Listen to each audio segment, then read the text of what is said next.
Hello, hello. How is everybody doing? Michael, always a pleasure to have you on. Thanks. And thanks, Florin. Thanks, everybody from the Common Room team. And welcome, everybody. I can see that so many people are joining right now.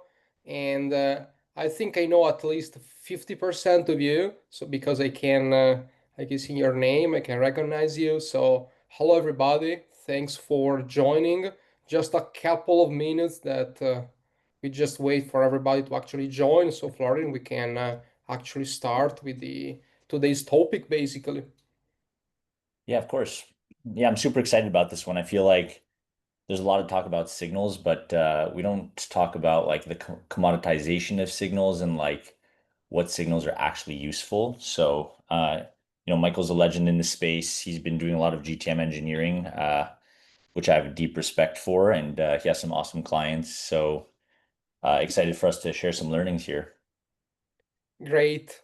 Likewise for what you're doing and what you're building with Common Room. I totally agree, by the way, on the the trap, I don't know how to call it, of intent signals, because I think it is a word, it is a topic that was invented by vendors like 5 years ago, 10 years ago, I don't even know when. And I think it brainwashed a little bit the industry because there's a huge difference between like what is a real signal and what is not. So maybe today we can talk about this and really discover what works, what doesn't, and why there's so much confusion about this. By the way, guys, I can see that you are from everywhere. Very cool. If you want to drop where are you right now in the comments so we can see how international we are, I will start. Great. Crazy. Canada, India, Madrid, Worldwide. Well, Nepal. thank you for the Awesome. people joining us. We got Nepal, Madrid. That's awesome. It's late Iceland. night there in some places, so thank you. Yeah, Los Angeles.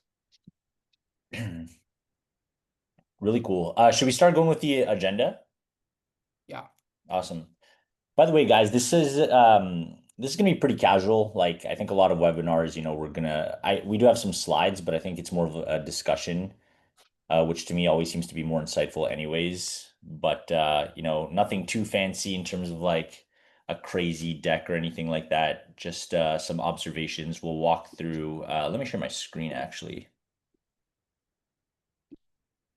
Alrighty. Can everybody see this okay? yes, very well. Cool. So in terms of an agenda, I think a few things here, Michael, that we agreed on. So one is going to be um, talking a little bit about the issue with traditional intent. I think there's a lot of salespeople have been jaded by traditional intent platforms, and I kind of want to get a little bit behind the scenes as to why that is. The second thing I want to discuss with you a little bit is like the commoditization of signals and like what signals are being commoditized and are some of those signals still useful? I think that's a pretty interesting discussion. Then we'll actually talk through some examples of custom signals and what that actually means, because by definition, I think it's somewhat ambiguous. And then we'll actually go through some custom signal plays and even some messaging that I've built and Michael's built. So we'll do some screen sharing. Super excited about this, and then leave some time for you all to ask any questions. But Michael, I don't know. Did you Great. have anything else you wanted to add here? I think it's great, and both me and Florin actually have, guys, real practical examples of campaigns that were working like in practice in the trenches. So I think it's always cool to see like something that is really working, so you can take inspiration because there are a lot of use cases, a lot of case studies, and vendors want, of course, to try their own technology, but actually seeing something that is really working and especially comparing it to what is not working to what is standardized all over the industries, I think makes a lot of sense and it's useful anyway, right? 100%. Question for the chat here. So I'm curious, like in terms of traditional intent, are people relatively familiar with or have you used any types of like platforms, whether good or bad? I'm curious to see like what the chat's been like seeing.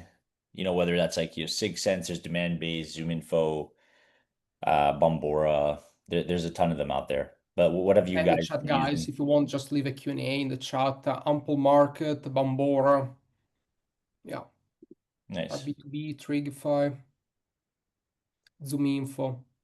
Yeah, that's another focus. That's another problem, I guess, right? Because now intent signal is so hot, and I can really feel it because, for example, I have a newsletter, and when I open the topic about intent signal, there's a lot of attention. And as you can see, this webinar actually are a lot of people for a B2B webinar organized among us, Hmm. basically. There's a lot of attention, and every vendor basically want to say, "Oh, I am doing intent signal." Because otherwise, when you actually go to a sales conversation with a company, one of the very first questions by the VP sales would be, "Oh, but do you even have intent signals?" They can't say really no, right? Because otherwise they would be perceived in a different way, and the buyer would actually go with a different kind of software. So I think now you really have to be clear about what's not signal, what is, what are the right ones, what are the wrong ones, basically. 100%. And I think one thing I wanted to kind of dig into here, because I don't think this gets discussed enough, is like, what is the problem with traditional intent? And I'm actually going to do a walkthrough here of, pretending that I'm somebody that's maybe like interviewing for Gong, and I'll show you how like traditional intent platforms typically end up how they end up finding like or displaying surging accounts to you and why that's ultimately like a little bit flawed.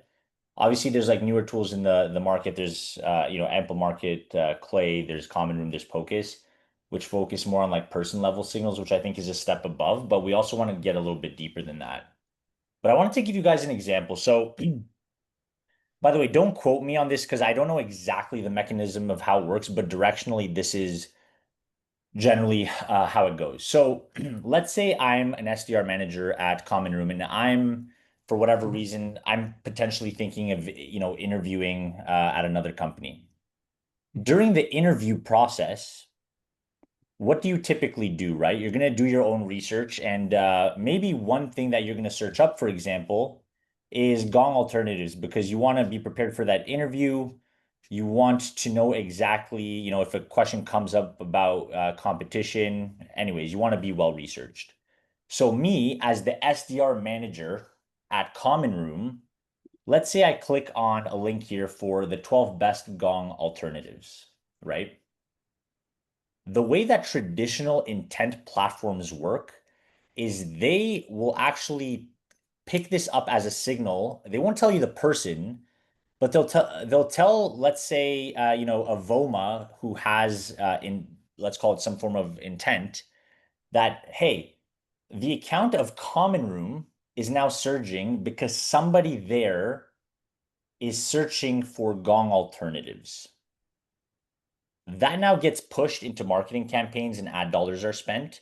An SDR resources is now going to be put onto Common Room, the account, even though my intent is not actually real. I'm potentially just interviewing for, let's say, Gong. Uh, so again, I don't know the exact intricacies of this, but generally speaking, from my research and speaking with some of these different intent companies, this is directionally when you see an account is surging, how that mechanism actually works, and you can see why it's flawed. Yeah. Now, Yeah, that's Michael, I don't know if you have anything else to add there, but like kind of switching gears here a little bit. So, in terms of like mhm. intent and custom signals, like what actually is working? Or I don't know if you had anything to add to that example there. Yeah, sure. First of all, can you hear me well? Because I see you freeze, for example. Yeah, we can hear you okay. Ah, great. Okay, so I think it's a wonderful example, and I think it works with third-party cookies, so the same mechanism for basically retargeting, but they are pushed into marketing campaigns. And what I would even say here is that, I think, I'm not sure about this, is my theory, but intent platform, like very famous intent platform, the ones that were here for such a long time. You even mentioned some of them basically did a very smart thing like 5, 10 years ago. And everything started with a marketing problem. So basically, there was the marketing that wasn't able to send enough leads to sales. And it wasn't able to actually justify why those leads actually make sense or not. And there was the problem of actually sending enough leads to the sales team. And basically, very smart vendors actually come up with the word intent, which is some kind of third party attribution and some kind of randomness in scoring contacts that might be a fit, so that actually marketing executives of very large companies have an excuse to actually send leads to the sales team. This is what really happened, in my opinion. The problem is when you have intent, you should always ask yourself, what is that intent? I mean, why this is high intent? Okay, now I have a vendor that is telling me the VP sales of Y company is in the buyer journey for X solution, but it's not telling me why, right? Because it Yeah. doesn't know at all. And what we will show you today, guys, is that there are actually way smarter way where you have to use your mind, where you actually have to know your market very well to engineer signals, data sources, your internal data to actually discover what are the real companies that are in the buyer journey. And you can actually have a strategic advantage because you can focus your go-to-market investments on those companies, basically. Yep. And I think, getting a bit more into some examples of custom signals. So by definition, a custom signal is usually going to should only be very relevant to you and your customers. And this is why it's important to have a deep understanding of like what that business does and what like little triggers to look for. Generally speaking, a lot of custom signals are going to come from proprietary first party data. So what does that mean? It means like you actually own that data and nobody else has it. And I think you can combine that with other like commoditized signals, whether it's web visits and job changes, etc. But I think the important thing is making sure that you're coupling it with this kind of stuff, right? So that could be like CRM data.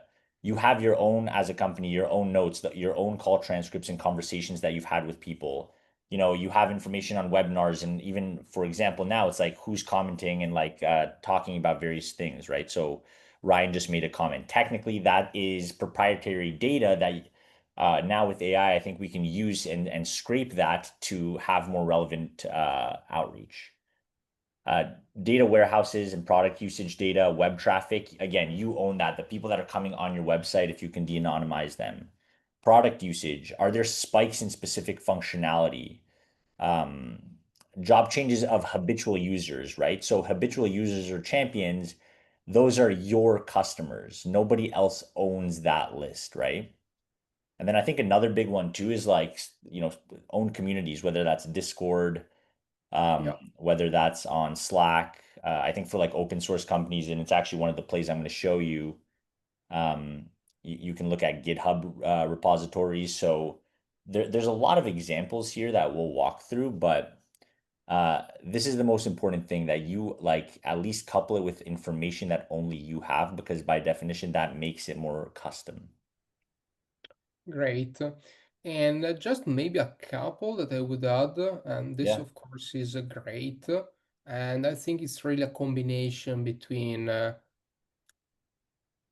how knowledgeable you are about your market and your niche, because maybe the data is open, but nobody really understood it. Secondly, yeah, what is proprietary data? So it's your real strategic advantage, basically, because nobody Yeah. really has it. And I would even say any kind of brand awareness or media that you have. And that's why probably media is the real ultimate asset. Because if you actually put the work to create a community podcast, content, a newsletter, it's extremely powerful. Let's take the newsletter example. For example, I have a 10,000 people newsletter, and I can de-anonymize who are the people subscribing to the newsletter, how engaged they are, and from that email I can get a LinkedIn profile. From that LinkedIn profile I can understand if it is, I don't know, my ICP, maybe a mid-market company, maybe an executive, so that maybe I can or cold call or maybe reach out directly on LinkedIn. Oh, you are it seems like you are a good reader of my newsletter, my content. Why don't actually we can talk finally? And maybe he's a fan of you, and maybe you can actually have a conversation with him or her. So that's very interesting and very powerful how you can combine the three different sources to actually create some very powerful GTM plays. Definitely. Um, I'm curious in the chat, like, are there any specific custom signals that any of you are tracking right now? I'd love to hear it. And again, like, I think every single company is going to have their own, and I highly recommend you and your teams, like, if you haven't already done this, have some form of like a brainstorming session where you're figuring out, okay, like, what are some like either first party data, or if it is going to be third party, like little nuances that, with maybe an AI researcher or with like LLM models, you can very quickly like pick up on. Great. LinkedIn reactions is definitely one of them for sure.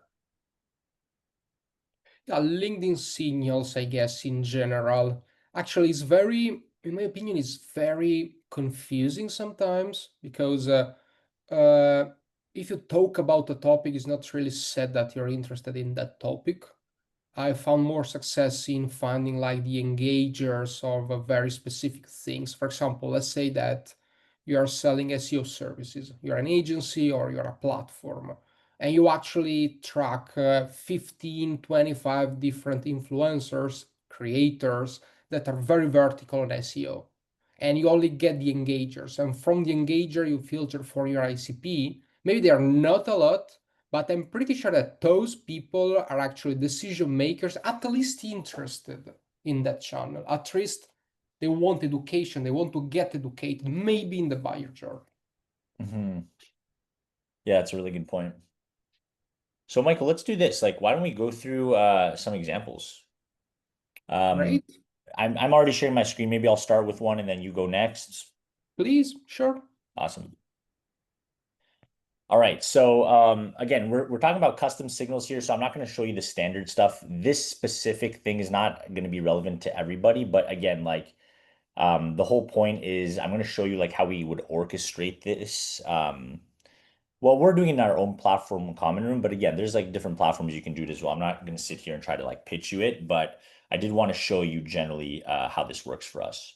So I actually recently hired, I think he might even be on this call, Parth. He was at GitHub for 7 years.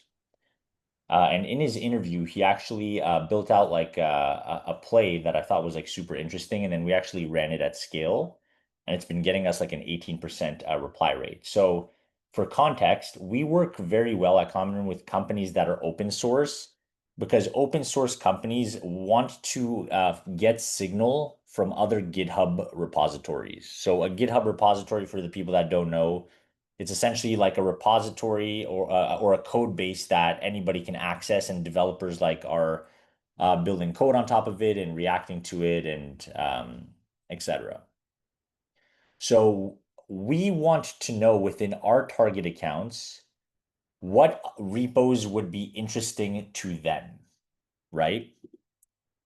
So I'm actually going to show you how I would orchestrate this. So let's say I'm in Common Room. Right now, we're tracking like 92,000 companies. But again, I want to look for a custom signal. So the first thing I'm going to do, I'm going to show you how we built a prompt, and I'll show you the actual wording of it called relevant repos.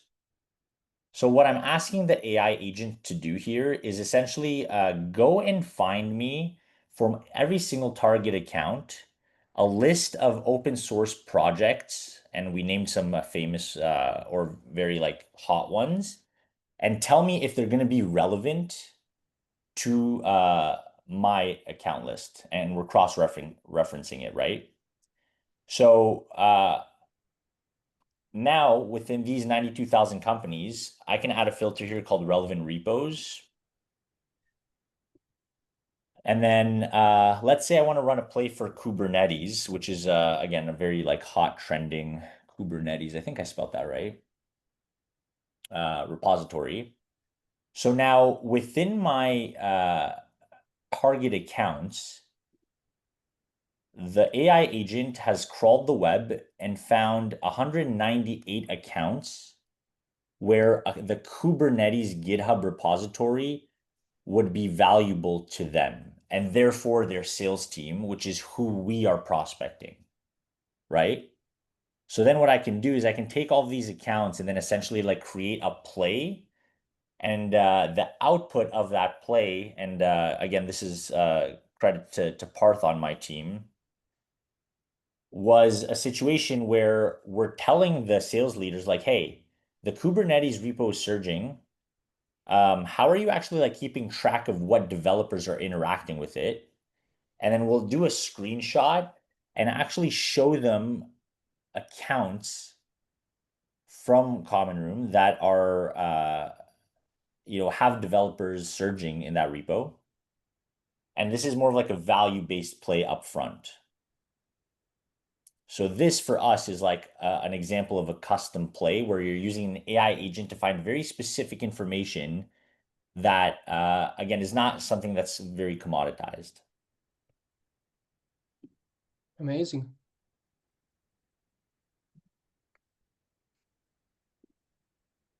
Very cool. Michael, you want to take the next one? Yeah, please. Let me try to share the screen. So guys, I don't have a deck, but I have a mirror. People know me because of my mirrors, I guess. So yeah, I have another mirror. And I just wanted to talk about something that is interesting, especially not necessarily if you are a B2B tech company, right? Because we are so focused about B2B tech, and I know that maybe the majority of you are from B2B technology companies or they have B2B technology company as a client. But always remember that like the majority of the GDP is not from B2B tech, basically. So I think it's pretty interesting to remember. And B2B tech doesn't mean B2B SaaS. That's another subset of it, basically. And B2B tech is actually bigger than B2B SaaS, way bigger. Having said this, I think I have a very great case of a client, of a student of mine, actually. And basically, it was a company selling POS POS systems to restaurants, the one that you pay with the credit card or the phone when you have to pay at the restaurant, right? And the fact is, it's a very good business model, super profitable. The problem is, it's very difficult to actually get traction and find a restaurant exactly in the right time. Because think about it, if you have to install a POS system to a restaurant, it's very hard. If he has all the systems already in place, there's friction to actually change everything. So what we thought about was like, okay, why don't we actually track all the news in United States about a restaurant opening? And we were lucky enough that in Google News, especially restaurants in the United States, when they open a new restaurant, they do some PR, especially if they are like a very specific or niche restaurants, or at least there's like a local journal that make a list of the new restaurant openings in Miami, in Los Angeles, in wherever, basically. And we were lucky enough that this is open data, right? And in this way, we can actually get hundreds, literally, because US are big, of restaurants openings per day, so that we can guess the restaurant opening. We can actually get from the restaurant opening the URL of the restaurant, the email, the address, the name of the owner, the company, the phone, LinkedIn if they have LinkedIn, even if it's not really the case, because as you can imagine, restaurants owners are not really on LinkedIn, and move everything to the sales pipeline. So that when an SDR actually wakes up every morning, you already have a list of new openings that you have to cold call. And to give you some context, by the way, I even have a YouTube video about this. Maybe I will share you the link later. But to give you some context, This is how it looks like. Google News tracking, RSS feed. Can you see my screen, right? Yeah. Yeah, we can see it. Especially if you go on Google News. Google News is just an aggregator of news, and you can really think hard about it regarding all the customers that you have or the company you're working in. But if we say rest, oh,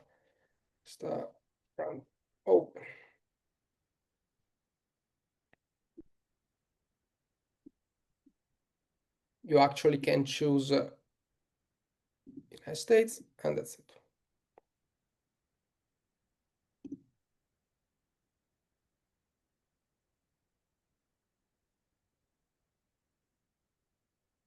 And you actually get Italian restaurant set up to open in a village, new Kentucky-based Italian restaurant, blah blah blah. You have hundreds per day, literally hundreds, and you can turn this into a feed. And from the feed, you can actually get all of them. I use Clay for this, but you can use many tools, I guess. You can identify if a company is actually a restaurant, check if it is a PCP. If it is ACP, yes. Disqualify maybe the companies that you have in the CRM and try to understand how to activate them manually through Salesloft outreach, which is manual outreach, or automatically if you want to use like smartly the Hayrage suite. But in this way, you can actually get the right people and the right companies at the right moment when they actually open a new restaurant. Okay? Yeah, that's super smart.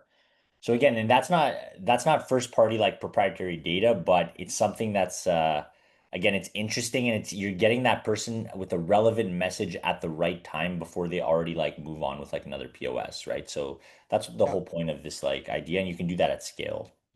That's correct. And on top of this, you can actually use some proprietary data. I'll make an example. Let's say that instead of working with small restaurants, you're working with chains of restaurants, and you want to actually track new openings of restaurants that you already have in the CRM because you can upsell something, because you can close a deal. So when there's a new restaurant opening of, I don't know, McDonald's in New York, you actually track it, mcdonald.com, look up the CRM. Is it a named account? Slack notification to the right AE saying, hey, pay attention because in New York they actually opened 50 different new McDonald's. Check it, upsell what you have to upsell, basically. Yeah. And I think to this point on like these more non-traditional type of companies. So it's kind of funny because this was an email that I helped like an SDR with a few years ago before LLMs and like, the Clay Gents and the Rumi AIs of the world were around, where you can get an agent to go and do like very specific research for you.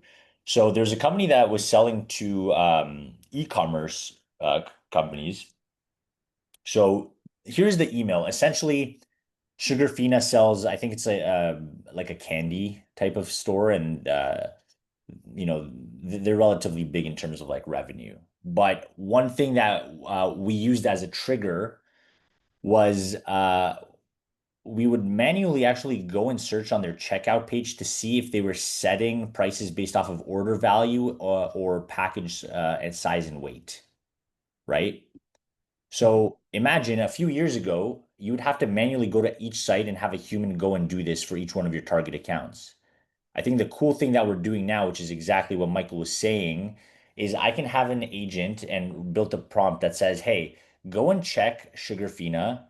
Tell me if they're setting shipping prices based off of order value or package weight and size. Run it through enrichment and find out who the right people should be, and then craft this type of message for me. So to me, that's the coolest thing, right? Because like we've been doing this in the past, but it's never been possible at scale, which I think is like really cool. Interesting. Yeah, super interesting. So basically, you were scraping how they manage the products or what kind of feature tech stack they have inside of each company. So you can basically target only the one with higher likelihood to convert, I guess. Exactly. Yeah. And this is very cool because if you think about it, Let's say that we have two companies, same category or ICP, and one has, I don't know, 1 mil to invest in go-to-market in general, hiring, sales, marketing, whatever. And the other company still has 1 mil. But the company A invests in 100 accounts because he figure out that they are very likely to convert because of things that are open on the web. And the other spend 1 mil, but on 1,000 accounts because he hasn't done proper account research and niche down. It's very likely that if you spend the whole 1 mil on something that is a very highly chance to convert, you will actually have way higher chance to convert. Same budget, different knowledge, and better execution, I guess. Exactly. And maybe to quickly give like just one more example, Michael, if that's cool. Sure. I think this one might hit home a little bit with some people that might be in like B2B SaaS. I've been thinking a lot recently about like what is the role of a human in a world of AI where we can do that research and run these plays at scale, especially for target accounts. I think the role of the human is to get context and what I'm calling internal signals. So that's like the gossip at the company. Like when you go to events, you learn something fundamental that is not online anywhere, and the LLM system cannot scrape it by definition because it's not online. So the best messaging to me is when you combine the internal information that you're getting about an account, offline, and the stuff that is online. And this is actually a slide I shared with my team. Mm. So we were talking about a lot about like effective groundswell prospecting. So like, what does that actually mean, right? It's like getting this type of information, whether it's from like an SDR from somebody else. And I talk about getting like this metaphorical slide because this is actually I went to a conference and a rep actually showed me what their CRO presented at the sales kickoff. And like, think about alone how much interesting information there is on that one slide that we can use in a custom email, right? So you can see here, one of the main focuses, it's literally in bold, is ramp time is too long. So you know for a fact that that CRO is thinking about it, but it's not going to be anywhere online. No LLM is going to pick that up likely. So what do? We can scrape the web for external signals and the insider information that we got to build a very custom email that looks something like this, right? That's amazing, yeah. Hard to ignore, at least.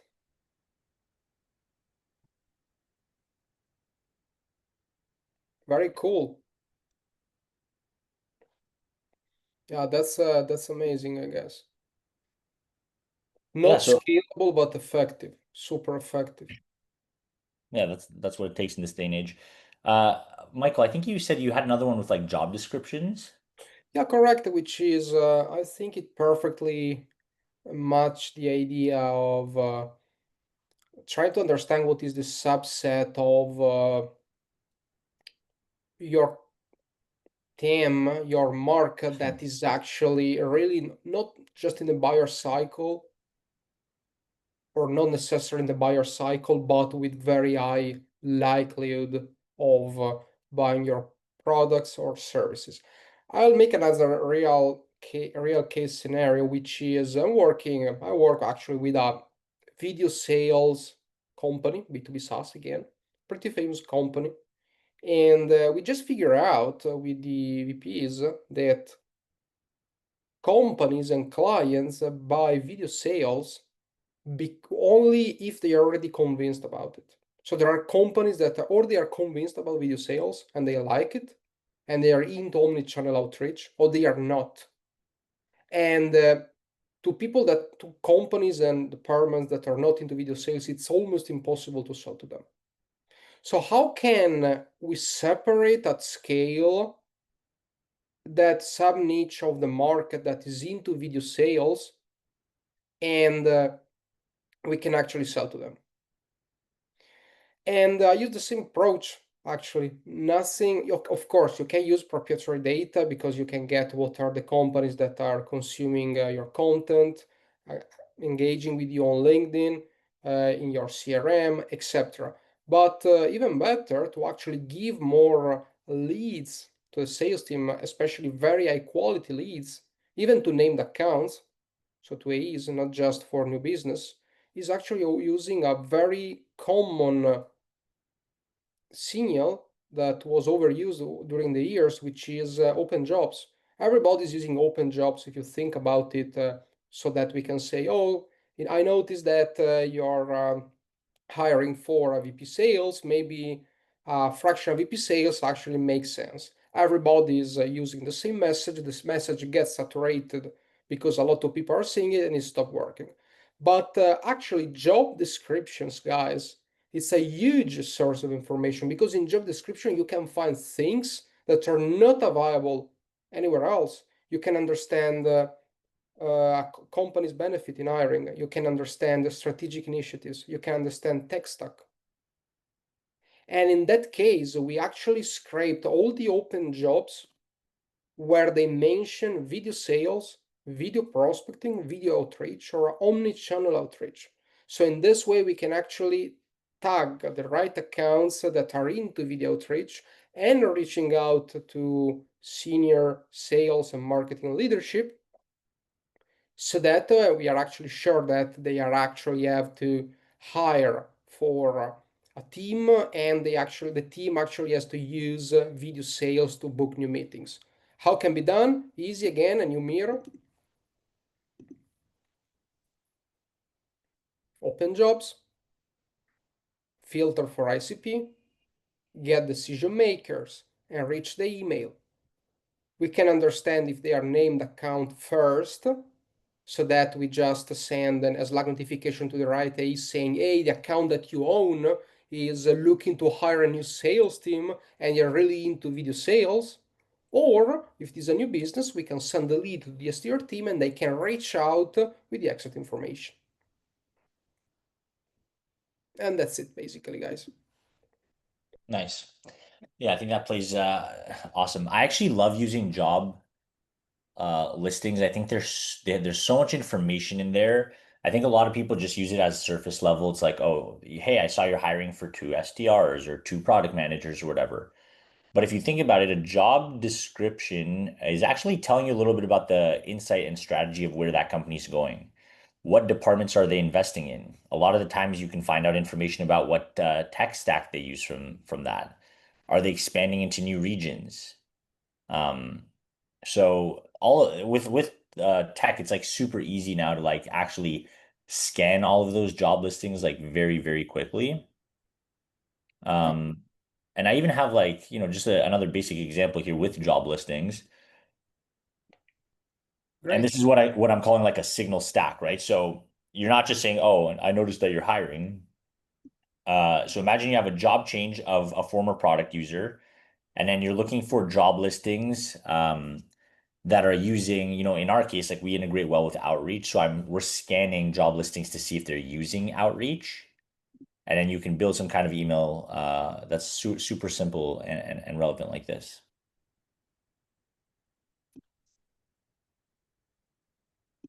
That's great.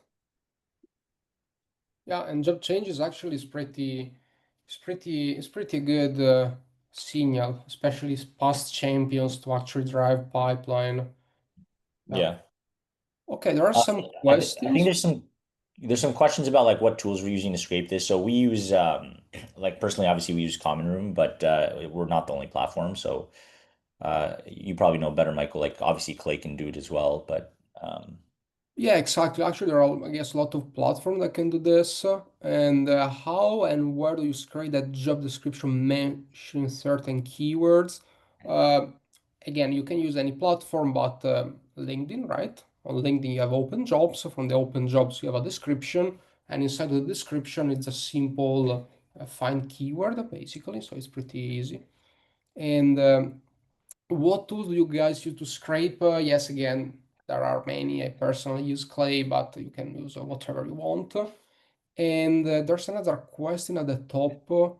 Michael, I've seen very good reviews about Minus AI. Do you have insights? No, I don't have any idea. So Minus AI is an LLM, I guess. So I think it's good for research, but it doesn't really have, I guess, the integrations with the main data sources and B2B software. So it's a great tool, I guess, but not really relevant to of what you're talking today, I guess. Hmm. Some questions in the Zoom, okay. What's the difference between intent and signals? I think they are the same words, basically. I would say so. People do use them interchangeably, but to me, it is a little bit different. So Mhm. signal is like more of like the broad category.